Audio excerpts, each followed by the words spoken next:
I'm Joeita Gupta, and this is The Pulse.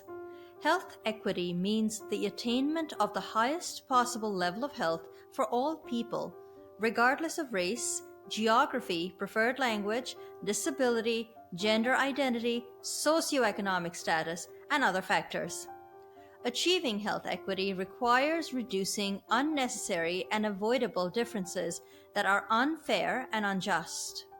We are regrettably a long ways away from achieving health equity for people with disabilities. Apart from barriers within the medical system itself, people with disabilities also grapple with stigma, discrimination, poverty, not to mention barriers faced in education and employment.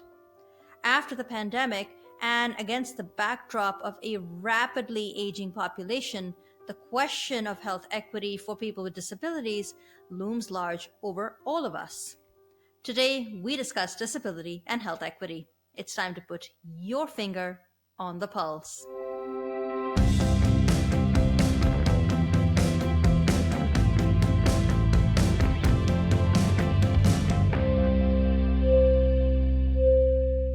Hello and welcome to The Pulse on AMI Audio. Once again, I am Joeita Gupta, your host, recording from the comfort of my home. I just had to tell my guest, hang on a second, I have to go and change out of my comfy t-shirt and get into something a little more appropriate for the camera, but such is life. I generally work from home, and that now includes doing this podcast. So this is now the second episode that I'm recording from home, and I will probably keep track of the number of episodes I've done from home until the novelty wears off.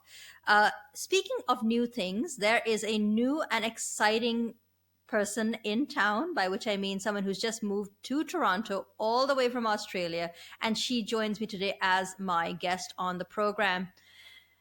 Karen Soldatic is the Canada Excellence Research Chair in Health Equity and Community Wellbeing in the Faculty of Community Services at the Toronto Metropolitan University, which coincidentally is within walking distance of where I live. Karen, hello and welcome, not just to The Pulse, but also welcome to Canada. Thank you so much for inviting me here today to talk with you a little bit about the role and welcoming me. It's really lovely to be here, Joeita. Thank you. Before we get into the meat and potatoes of the conversation, I got to ask you on a lighter note. You've just landed from Australia. Is this your first time in Toronto? I've been here a couple of times now, coming over for the job, but it's definitely the coldest time I've been in Toronto.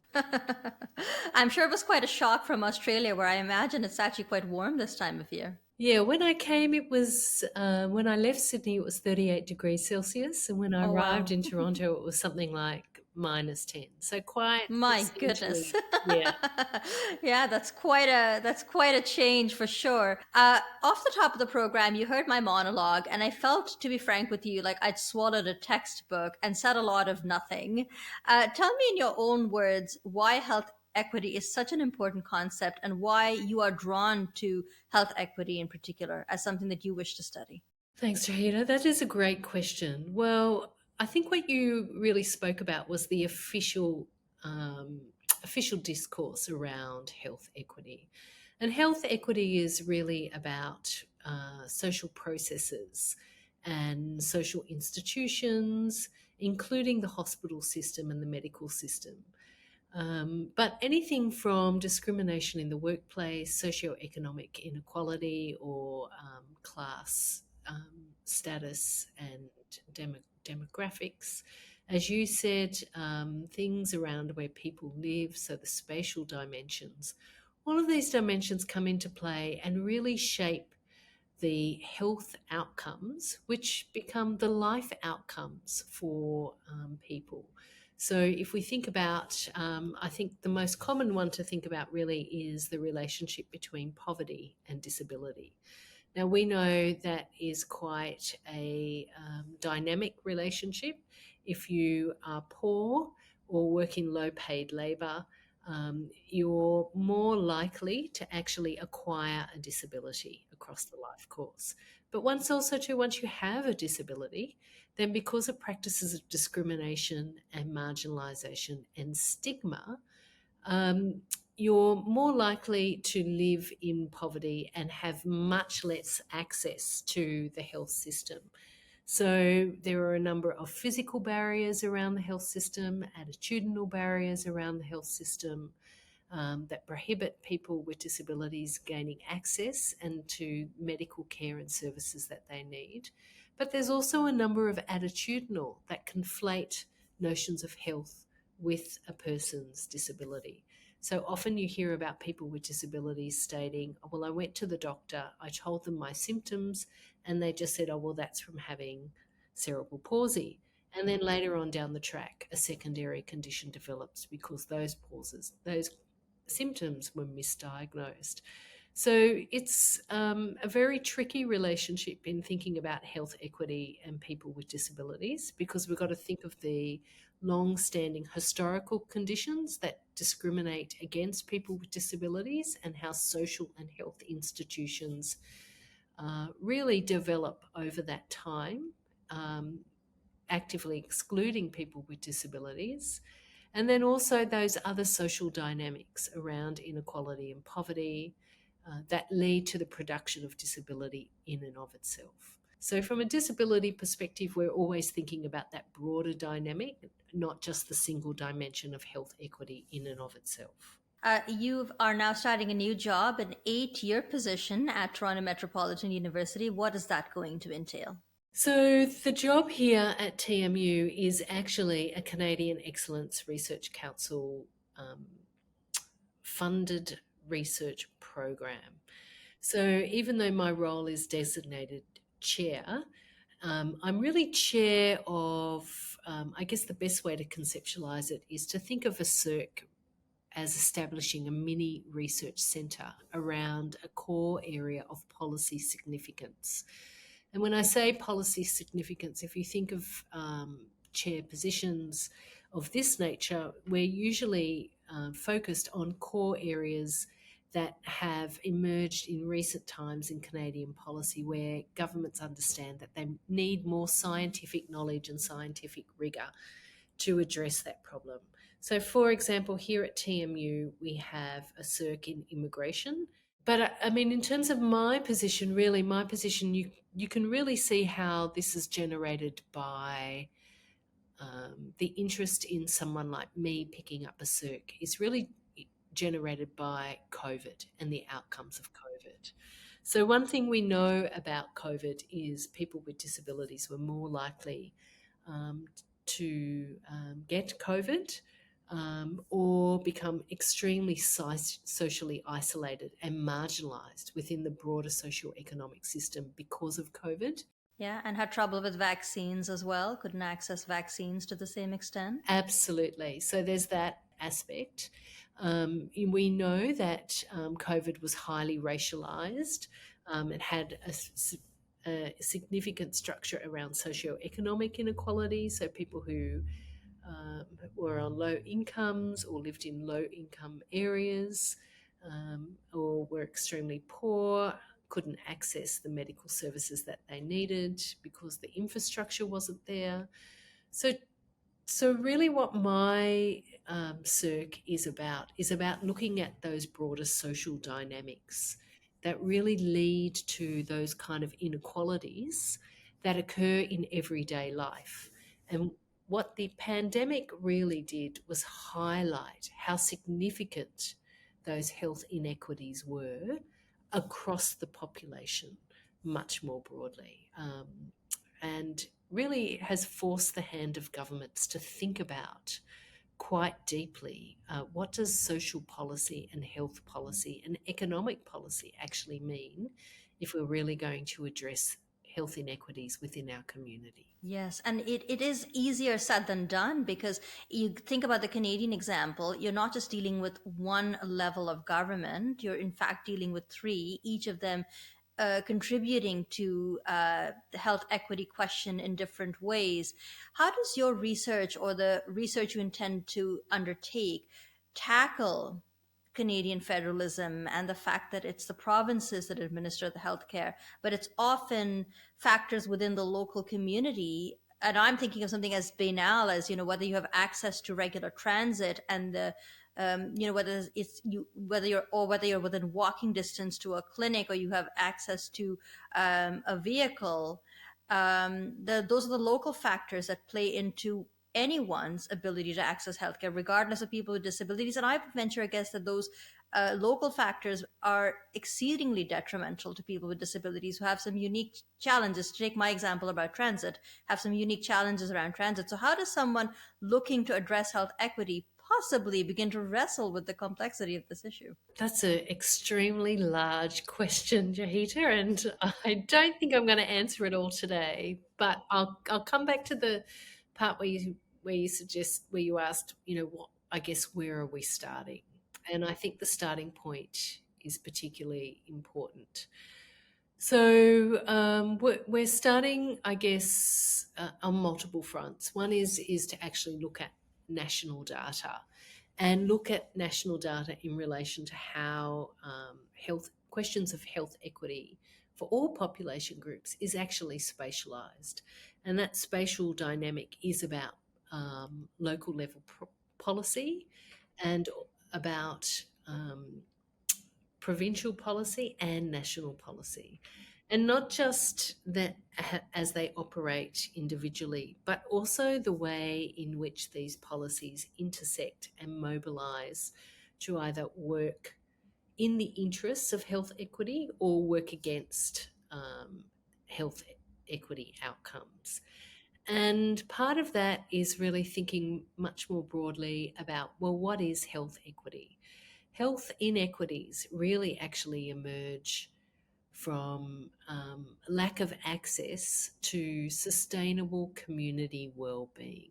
Can you define that for us? What do you mean when you say sustainable community well-being? Can you maybe expand on that a little bit more for us? Absolutely. So when we think about community well-being and we think about how is that sustainable, we're thinking about practices of social infrastructure. Practices of social infrastructure really encompass things like making sure planning and street design at the local level. Think about ways in which community members can safely walk around and practice everyday forms of mobility, such as yourself. When you're talking about, you can safely leave your home, you can quickly access the transport, it's readily available, it's accessible, and it's affordable. So whether you're on a high income or whether you're living on a social security payment, whatever that payment is, you're able to afford to get the transport that you need, and that transport is readily available and accessible to take you to the places that you need to go that will sustain your well-being. Clearly, that's things like going to school, going to making sure that transport takes you to localized health services, things like taking you to where jobs are. So what we find often in extremely high income areas, there's public transport is pretty low because those people can afford cars. Yeah. And in low income areas, though, public transport is pretty poor as well. We have this process where housing has expanded, but public transport hasn't invested. Has not kept up. Yeah, exactly.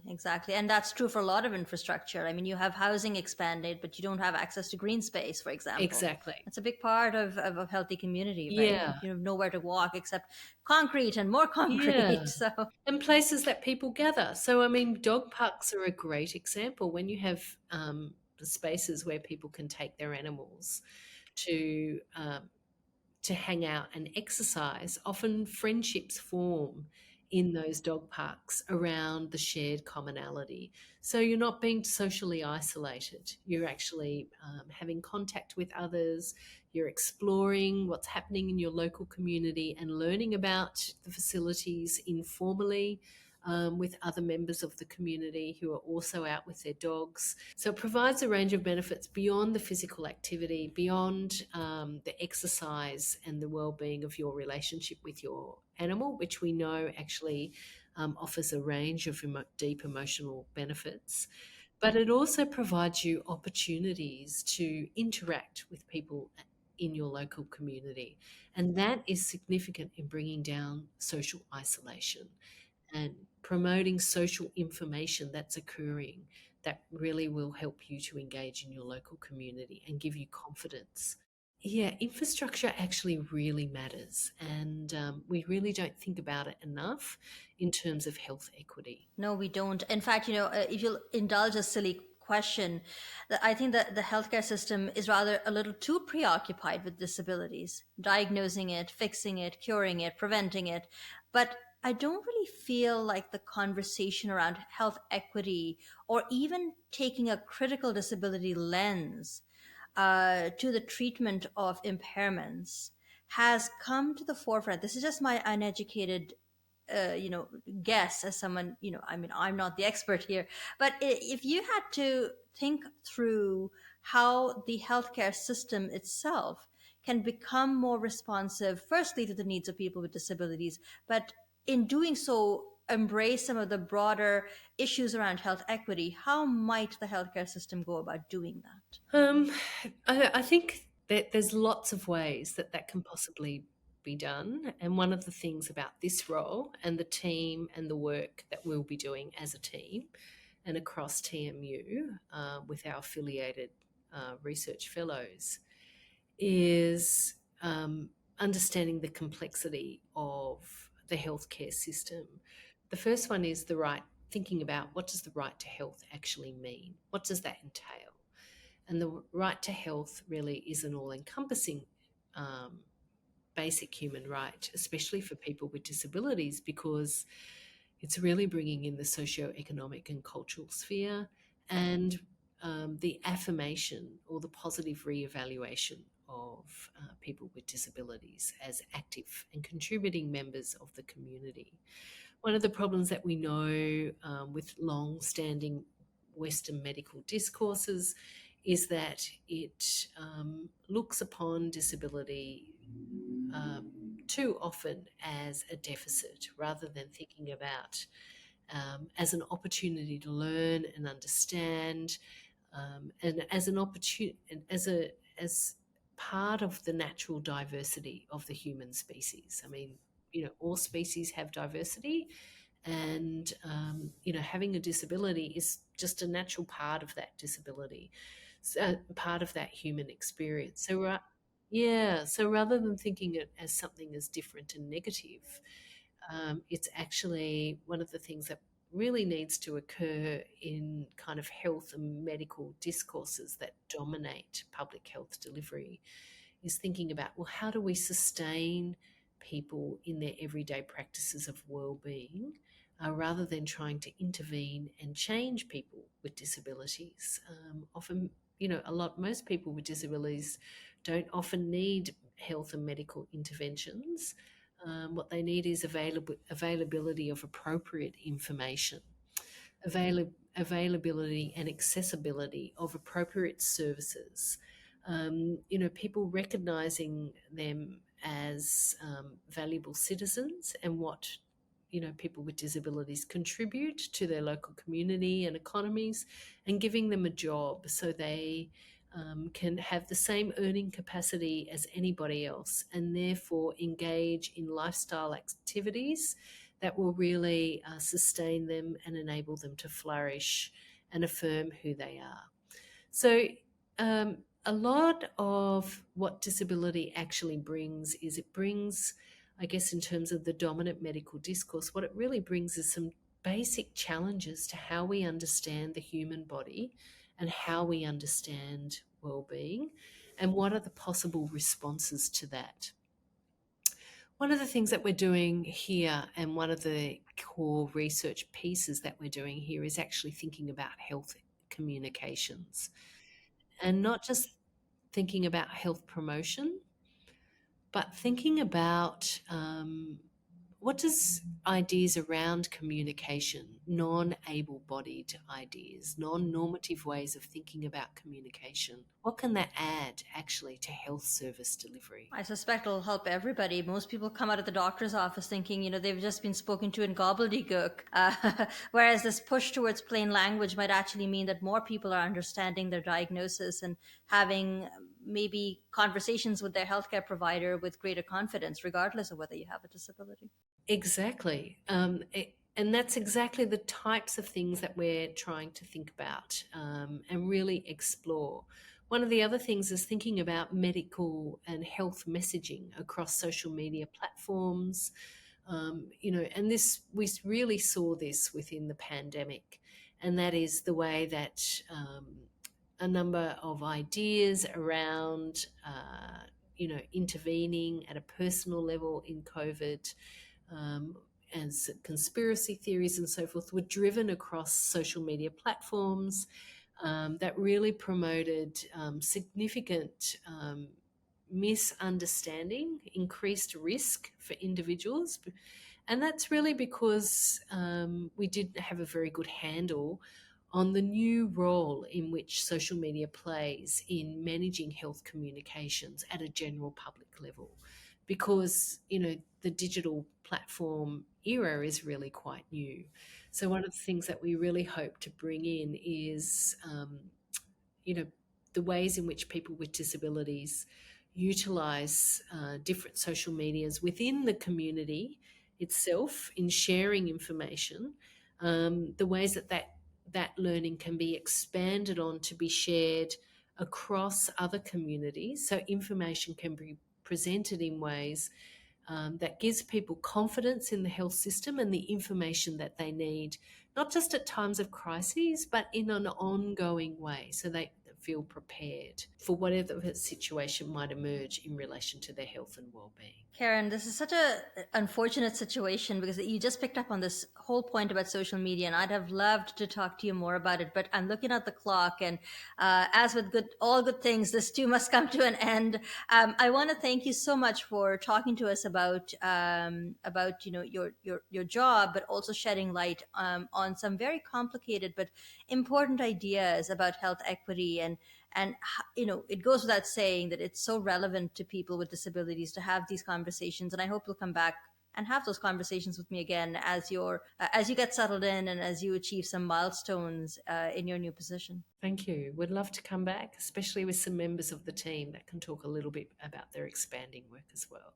Thanks so much, Joeita and Mark. I really appreciate you welcoming me here today. That was Karen Soldatic, the Canada Excellence Research Chair in Health Equity and Community Wellbeing at the Faculty of Community Services at the Toronto Metropolitan University. And really, it was a fascinating conversation. I don't know if you saw, I was kind of nodding along, and lots of things to unpack there.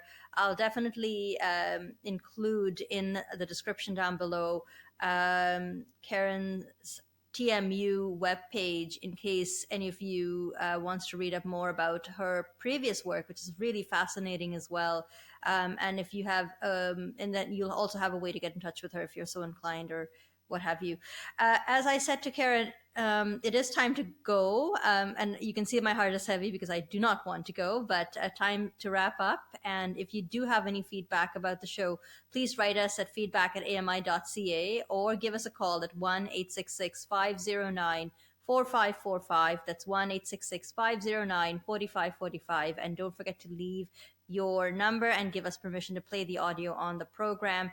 Also, if you want to find us on X, you can reach out at AMI Audio. Use the hashtag PulseAMI so that they know that the tweet or whatever they're calling it now is intended for this particular program. I hope everyone stays safe and enjoys the rest of your day. The technical producer for the show is Mark Aflalo.